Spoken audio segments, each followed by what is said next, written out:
Hello সবাইকে, আমি Manisha. Unscripted Manisha চ্যানেলে তোমাদের সবাইকে ওয়েলকাম। এতদিন ধরে তোমরা আমার চ্যানেলে সরস্বতী পুজো রিলেটেড অনেক নানা রকমের ভিডিও দেখেছো, কিন্তু ওই যে এবার বিদায়বেলা চলেই এসছে।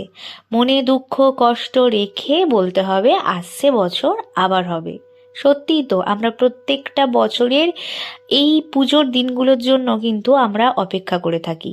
যতই দূরে থাকি না কেন, সবাইয়ের কিন্তু এই পুজোর দিনগুলোতে বাড়ি ফেরার জন্য আলাদাই একটা টান অনুভব করে। যাই হোক, খুব বেলা থাকতে থাকতে মা বরণের কাজ সেরে নিচ্ছে, কারণ সন্ধ্যা হয়ে গেলেই শীতের সন্ধ্যাবেলায় ঠাকুর বিসর্জন করার ক্ষেত্রে একটু অসুবিধা হতে পারে। সেই জন্য আমাদের এখানে প্রপার কিন্তু গঙ্গা নেই। বড় বড় পুকুরগুলোকেই কিন্তু এখানে ঠাকুর ভাসানির জন্য ব্যবহার করা হয়, আর সেগুলোকেই আমরা গঙ্গা বলে মানি। এরপর মা একটু মিষ্টিমুখ করে নিচ্ছে, আমিও মিষ্টিমুখ করেছি, কিন্তু ওই যে ভিডিও করে দেওয়ার লোকের অভাবের জন্য আমার ভিডিও ক্লিপটা নিতে পারিনি।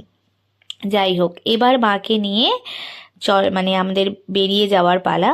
তো আমরা এগিয়ে চললাম আমাদের যে বাড়ির কাছেই একদম সব থেকে বড় সান বাঁধানো পুকুরটা রয়েছে, সেখানেই ভাসান দেব বলে। 3 পাক ঘোরার পরেই ঠাকুর ভাসান করতে হয়। তো সমস্ত নিয়ম মেনেই আমাদের বিসর্জন হয়েছে। তো এই সময়টা খুব খারাপ লাগে, কারণ আমরা নিজে হাতে কুমোরটুলি থেকে বা যেখানে ঠাকুর তৈরি হয় সেই সব জায়গাগুলো থেকে মাকে নিয়ে আসি বাড়িতে। তারপর এই বিসর্জন দেওয়ার সময়টা খুবই মন খারাপ লাগে। যাই হোক, ওই যে বললাম আসছে বছর আবার হবে। টাটা।